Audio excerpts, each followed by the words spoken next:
Share ചെയ്തില്ലേ? പക്ഷെ നമ്മുടെ വിവേകം വികാരത്തിന് അടിമപ്പെട്ടു പോയി. ഞാൻ ഉറപ്പിച്ചു പറയുന്നു, നിങ്ങൾ എന്തു കരുതുന്നു എന്നത് എനിക്കിപ്പോൾ ഒരു പ്രശ്നമല്ലാത്തത് കൊണ്ട് ഞാൻ പറയുകയാണ്. നമ്മുടെ നേതാക്കന്മാർ വിവേകത്തോടെ ചിന്തിക്കാൻ നമ്മളെ പഠിപ്പിച്ചത് കൊണ്ട് പറയുകയാണ്. ഉവൈസി വിളിച്ചിരുന്നുവെങ്കിൽ എന്ന് ഞാൻ ആഗ്രഹിച്ചു. ബിജെപിക്കാരന്റെ പ്രകോപന മുദ്രാവാക്യങ്ങളുടെ അലമാലകൾക്ക് മുകളിലൂടെ പൗരത്വ ഭേദഗതി ബിൽ വലിച്ചെറിഞ്ഞുകൊണ്ട് ജയ് ഹിന്ദ് എന്ന് വിളിച്ചിരുന്നുവെങ്കിൽ ഇന്ത്യയുടെ പാർലമെന്റിന്റെ സെൻട്രൽ ഹാൾ കുലുങ്ങി വിറക്കുമ്പോൾ ബിജെപിക്കാരന്റെ ദേശീയത അട്ടപ്പട്ടലം പൊളിഞ്ഞു വീഴുമായിരുന്നു. പക്ഷെ അദ്ദേഹം വിളിച്ചത് അല്ലാഹു അക്ബർ എന്നാണ്.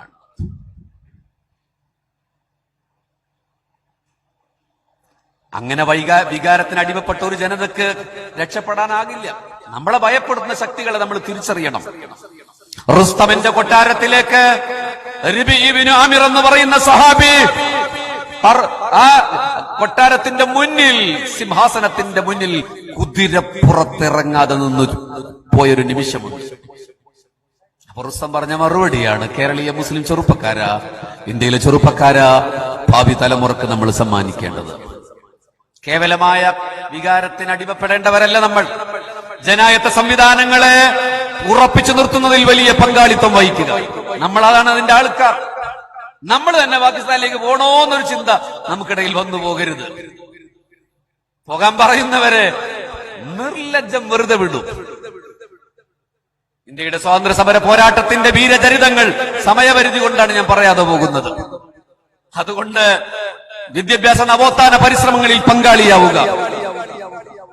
ഗുജറാത്ത് കലാപം ഉണ്ടായതിന്റെ പിന്നിൽ കേവലം രാഷ്ട്രീയം മാത്രമായിരുന്നില്ല.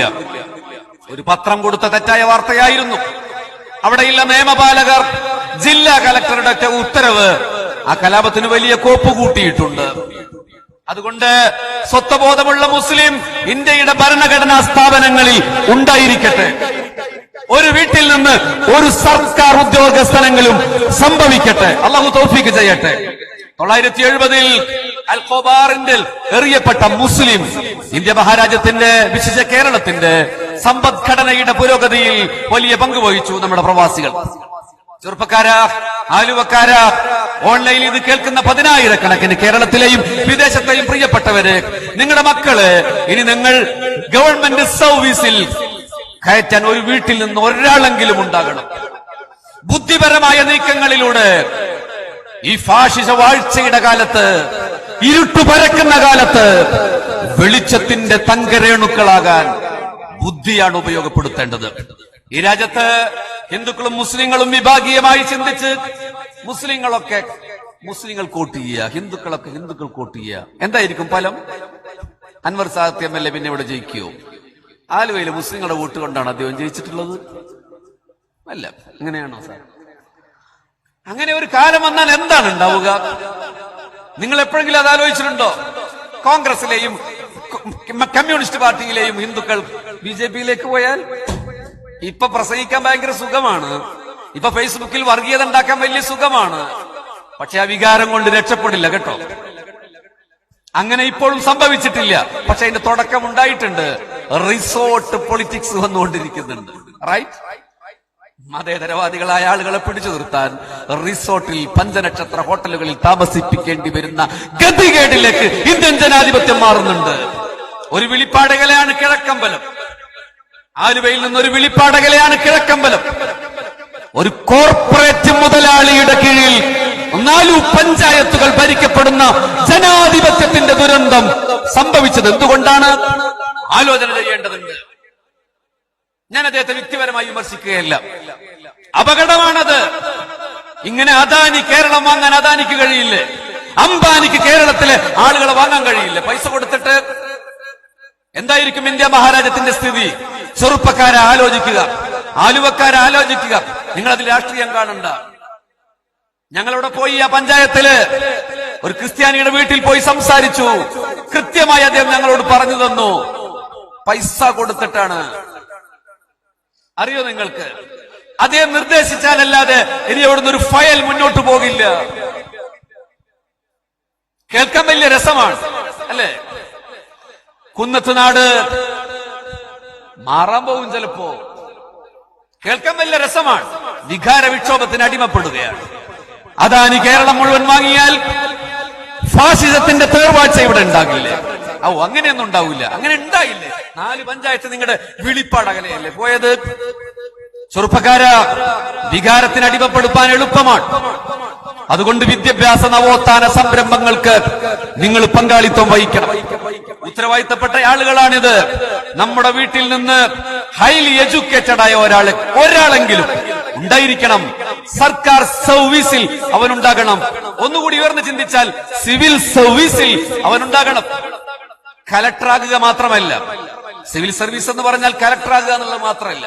IFS ഉണ്ട്, IPS ഉണ്ട്, അങ്ങനെ കുറെ കാര്യങ്ങളില്ലേ. ഭരണസിര ഇവിടെ രാജ്യം ഭരിക്കുന്നത് ശരിക്കും പറഞ്ഞ നരേന്ദ്രമോദിയാണോ, മുഖ്യമന്ത്രിയാണോ? അല്ല, അവര് സ്ഥാനങ്ങളിൽ ഇരിക്കുന്നു എന്നുള്ളതാണ്. ഇവിടെ അറബിക് സർവകലാശാല അതിന്റെ ചിന്താഗതി ഉണ്ടായപ്പോഴ് അത് പരാജയമാണെന്ന് നോട്ട്സ് എഴുതിയതാരാണ്? ഒരു സെക്രട്ടറിയാണ്. ആ ഫയൽ മടങ്ങി. ആ ഫയൽ മുന്നിലെത്തിയത് ഒരു മുസ്ലിമിന്റെ മുന്നിലായിരുന്നുവെങ്കിൽ അയാൾ അതിൽ ഒപ്പിടില്ലേ? വർഗീയമായിട്ടല്ല, രാജ്യത്തിന്റെ ഭരണഘടന നൽകുന്ന സ്വാതന്ത്ര്യത്തിൽ ഒപ്പിടില്ലേ? ആ ഫയൽ ഇന്നും വെളിച്ചം കണ്ടിട്ടില്ല. ഇവിടെ കാലടിയിൽ സംസ്കൃത സർവകലാശാല കൊണ്ടുവന്നത് ആരാണ്? നമ്മളാരെങ്കിലും അതിനെ എതിർത്തോ? സംസ്കൃതം സംസാരിക്കുന്ന എത്ര ആളുണ്ട് കേരളത്തിൽ? ഒരു ജനപ്രതിനിധി സത്യപ്രതിജ്ഞ ചൊല്ലിയതുപോലും മലയാളത്തിൽ സംസ്കൃതം എഴുതിയിട്ടാണ്. റൈറ്റ്? അതാണ് കേരളം. ആ ഭാഷയ്ക്ക് പോലും ഒരു യൂണിവേഴ്സിറ്റി, ഒരു ഡീംഡ് യൂണിവേഴ്സിറ്റി ഇവിടെ അനുവദിച്ചിട്ടുണ്ട്. റൈറ്റ്? എത്രയോ ലക്ഷക്കണക്കിന് വിദേശ രാജ്യത്ത് മുസ്ലിങ്ങൾ മാത്രമല്ല, ക്രിസ്ത്യാനികളും ഹിന്ദുക്കളും മതമുള്ളവനും ഇല്ലാത്തവനും ഗൾഫ് രാജ്യത്തുണ്ട്. അറബി ഭാഷയ്ക്ക് വേണ്ടി ഒരു സർവകലാശാല സംഭവിക്കാതെ പോയതിന്റെ പിന്നിൽ ഞാൻ ഉറച്ചു പറയുന്നു, പൊളിറ്റിക്കൽ ഡിസിഷന്റെ കുറവ് കൊണ്ടായിരുന്നില്ല. പകരം ആ സെക്രട്ടറി ഫയലിൽ അത് ഫെയിലാണെന്ന് പറഞ്ഞ് ഒപ്പിട്ടു. രാഷ്ട്രീയ ഇച്ഛാശക്തി ആ സെക്രട്ടറിയെ മാറ്റി നിർത്തി നിർവഹിക്കാൻ ഭരണകൂടത്തിന് കഴിഞ്ഞില്ല എന്നതും ഞാൻ തുറന്നു പറയട്ടെ. ചിലപ്പോ ഇപ്പോഴത്തെ ഗവൺമെന്റ് ആകാം, ചിലപ്പോ മുമ്പത്തെ ഗവൺമെന്റ് ആകാം. അതവർ കാണിച്ചില്ല എന്നതും തുറന്നു പറയാണ്. നമ്മുടെ അവകാശങ്ങൾ ചിതറിപ്പോകുന്നത് കണ്ടോ നിങ്ങൾ? ഇവിടെ ചിന്തിക്കുന്ന ഒരു തലമുറ ഉണ്ടാകണ്ടേ? മുഷ്ടി ചുരുട്ടി മുദ്രാവാക്യം മുൾക്കാൻ ആർക്കും കഴിയും, കമ്മ്യൂണൽ ക്ലാസ് ഉണ്ടാക്കാൻ കഴിയും. പക്ഷെ ഈ രാജ്യത്ത് നമുക്ക് ജീവിക്കണം, അഭിമാനത്തോടെ ജീവിക്കണം, ഭയപ്പാടില്ലാതെ ജീവിക്കണം, സ്വത്വബോധമുള്ള മുസ്ലിമായി ജീവിക്കണം. അതുകൊണ്ട് ജനായത്ത സംവിധാനങ്ങളെ ശക്തിപ്പെടുത്തുക. വിദ്യാഭ്യാസ സംരംഭങ്ങളിൽ ടൈം ടു റിവൈവ് എഡ്യൂക്കേഷൻ നോട്ടില് വിദ്യാഭ്യാസ നവോത്ഥാനത്തിന് സമയമായി പിന്നോട്ട് നിൽക്കരുത്. സമസ്ത കേരള ജംഇയ്യത്തുൽ ഉലമയുടെ 1 നൂറ്റാണ്ട് പിന്നിട്ട ഭരണഘടനയുടെ ആമുഖത്തിൽ അതിന്റെ പ്രിയമ്പിളിൽ മിഷൻ രേഖപ്പെടുത്തിയതിൽ പറഞ്ഞു, മതവിദ്യാഭ്യാസത്തോടൊപ്പം തന്നെ ഭൗതിക വിദ്യാഭ്യാസത്തിന് വേണ്ടത് ചെയ്യുക എന്ന് 1 നൂറ്റാണ്ട് കൊല്ലം മുമ്പ് രൂപീകരിക്കപ്പെട്ട ഒരു സ്പിരിച്വൽ ഫെഡറേഷന്റെ ഭരണഘടനയിൽ എഴുതി വെച്ചിട്ടുണ്ട് എന്ന് പറയുമ്പോൾ അഭിമാനിക്കണ്ടേ? നമ്മൾ ഇംഗ്ലീഷ് ഭാഷക്കെതിരായവരാണോ? നമ്മൾ ഇംഗ്ലീഷ് ഭാഷക്കെതിരായവരാണോ? അങ്ങനെ ഒരു പ്രചരണമുണ്ട്. ഞാൻ അവസാനിപ്പിക്കുകയാണ്. ശരിയാണ്, അതൊരു ഭാഷയ്ക്ക് എതിരെയുള്ള എതിർപ്പായിരുന്നില്ല. ഗാന്ധിജി വിദേശ വസ്ത്രം ഉപേക്ഷിക്കാൻ വേണ്ടി പറഞ്ഞില്ലേ? എന്നിട്ട് ഇവിടുത്തെ കോൺഗ്രസ്സുകാരും വിദേശ വസ്ത്രം ഇപ്പൊ ധരിക്കുന്നില്ല. ലിനൻ ഡ്രസ് അല്ലേ എല്ലാവരും ധരിക്കുന്നത്? ലിനൻ ഇന്ത്യ തോന്നുന്നുണ്ട്, എനിക്കറിയില്ല. മൊബൈൽ ഇന്ത്യനാണോ? അപ്പൊ ആ കാലഘട്ടത്തിലെ ഒരു പ്രതിരോധമായിരുന്നു അത്, തിരസ്കാര പ്രതിരോധം. അതന്ന് വളരെ പ്രധാനപ്പെട്ടതായിരുന്നു. ഇന്ത്യ രാജ്യത്ത് മെക്കോള എഴുതി വെച്ചിട്ടുണ്ട്, പ്രഭുവിന് എഴുതിയ കത്തുണ്ട്. നമ്മൾ മെക്കോള എഡ്യൂക്കേഷൻ സിസ്റ്റം എന്ന് പോലും പറയാറുണ്ട്. മെക്കോള എഴുതിയത് എന്താണ്? ഇംഗ്ലീഷ് നമ്മൾ സാർവത്രികമാക്കണം ഇന്ത്യയുടെ ഗ്രാമങ്ങളിൽ. 2 കാര്യമുണ്ട്. ഒന്ന്, രാജ്യത്ത് ഹിന്ദുക്കളും മുസ്ലിങ്ങളും തമ്മിലുള്ള ഐക്യമില്ലാതെയാക്കാൻ കഴിയും. കാരണം നമ്മുടെ ഇടയിൽ ഭാഷ പഠിച്ചാൽ നമുക്ക് കമ്മ്യൂണിക്കേറ്റ് ചെയ്യാൻ കഴിയും. 2, അവരുടെ മതങ്ങളുടെ സംസ്കാരത്തെ ഇല്ലാതെയാക്കാൻ കഴിയും. അതുകൊണ്ടാണ് ആ കാലത്ത് ഹസ്രത്ത് മൊഹാനിയെ പോലെയുള്ള സൂഫി ദേശാഭിമാനികൾ ഇംഗ്ലീഷ് ഭാഷ വേണ്ട എന്ന് പറയാൻ കാരണം. പക്ഷേ കുറച്ചു കഴിയുന്നതിന് ശേഷം നമ്മൾ അതിനു വേണ്ടി പ്രവർത്തിച്ചിട്ടില്ലേ? അങ്ങനെയാണെങ്കിൽ ഗാന്ധിജി എതിർക്കേണ്ടി വരില്ലേ? ഇന്ന് സമസ്തയുടെ കീഴിൽ എഞ്ചിനീയറിംഗ് കോളേജ് ഉണ്ട്, മതഭൗതിക സമന്വയ വിദ്യാഭ്യാസ കേന്ദ്രങ്ങളുണ്ട്, വിദേശ സർവകലാശാലയായ ജാമിഉൽ അസ്ഗർ ഈജിപ്ത്, സൈത്തൂന യൂണിവേഴ്സിറ്റി, തുടങ്ങിയ യൂണിവേഴ്സിറ്റികളുടെ അംഗീകാരമുള്ള അഫിലിയേഷൻ കിട്ടിയ സ്ഥാപനമാണ് ചെമ്മാട് ദാറുൽ ഹുദ ഇസ്ലാമിക് അക്കാദമി. വിശ്രുതമായ സ്ഥാപനമായി അത് വളരുകയാണ്. അതിന്റെ കീഴിൽ ഉപഘടകങ്ങളായി നിങ്ങളുടെ ആലുവയിലടക്കം എത്ര സ്ഥാപനങ്ങളുണ്ട്? ഉജ്ജ്വലരായ പണ്ഡിതന്മാരെ നമ്മൾ വാർത്തെടുത്തിട്ടില്ലേ? BBC വരെ നമ്മുടെ അംഗങ്ങൾ ജോലി ചെയ്യുന്നില്ലേ? ഓക്സ്ഫോർഡ് ഡിക്ഷണറിയെ തിരുത്താൻ മാത്രമുള്ള വൈജ്ഞാനിക വിസ്ഫോടനം ഉണ്ടാക്കിയെടുത്തില്ലേ? കേരളത്തിന്റെ ഒരു കൊച്ചു ഗ്രാമത്തിലിരുന്ന് ഓക്സ്ഫോർഡ് യൂണിവേഴ്സിറ്റിയുടെ ഒരു തെറ്റു തിരുത്തിയത് മലയാളിയായ ഒരു സമർത്ഥൻ വിദ്യാർത്ഥിയായിരുന്നു. റൈറ്റ്? പത്രങ്ങൾ അത് റിപ്പോർട്ട് ചെയ്തില്ലേ?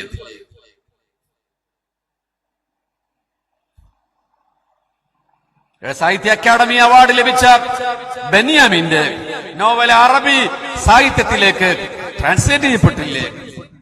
ഞാൻ എണ്ണി പറഞ്ഞു എന്ന് മാത്രം, എണ്ണാത്ത ഒരുപാട് സംഭവങ്ങളുണ്ട്. വാഫി കോളേജ് സംവിധാനം വലിയ വിപ്ലവമായി വളർന്നു കഴിഞ്ഞില്ലേ? അതിന്റെ കീഴിൽ വാഫികൾ ഉജ്ജ്വലമായ മുന്നേറ്റങ്ങൾ നടത്തിക്കൊണ്ടിരിക്കുന്നില്ലേ? ഫൈലി, ധാരിമി, യമാനി തുടങ്ങിയ ഒട്ടേറെ മതസ്ഥാപനങ്ങൾ, അനുബന്ധ സ്ഥാപനങ്ങൾ തുടങ്ങി. SKSSF തന്നെ അതിന്റെ വിദ്യാഭ്യാസ വിപ്ലവം ട്രെൻഡിലൂടെ നടത്തിക്കൊണ്ടിരിക്കുന്നുണ്ട്. നമ്മളിനി പിറകോട്ടില്ല. ആര് പിടിച്ചു വലിച്ചാലും നമ്മളിനി പിറകോട്ട് പോകരുത്. ഒരു രാഷ്ട്രീയ തമ്പുരാക്കന്മാരുടെയും അടിമകളായി മാറേണ്ടവരല്ല കേരളത്തിൽ എന്തെങ്കിലും മുസ്ലിം. എന്നാൽ രാഷ്ട്രീയമായ ബോധ്യവും ബോധവും നമുക്കുണ്ടാകണം. ഒരു വികാരവിക്ഷുബ്ധമായ പ്രഭാഷകന്റെയും മുന്നിൽ അടിയറവ് വെച്ച് ഈയമ്പച്ചകളെ പോലെ തീയിലേക്ക് വലിച്ചെറിയപ്പെടേണ്ടവനല്ല ഇന്ത്യൻ മുസൽമാൻ.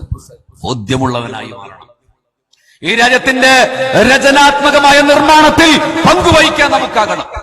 നമ്മുടെ സ്വത്വത്തെ മറികടക്കാതെ, മറന്നുപോകാതെ, കാനേശുമാരി മുസ്ലിം ആകാതെ അഭിമാനകരമായ പുതു പുലരികൾക്ക് വേണ്ടി പ്രവർത്തിക്കുക.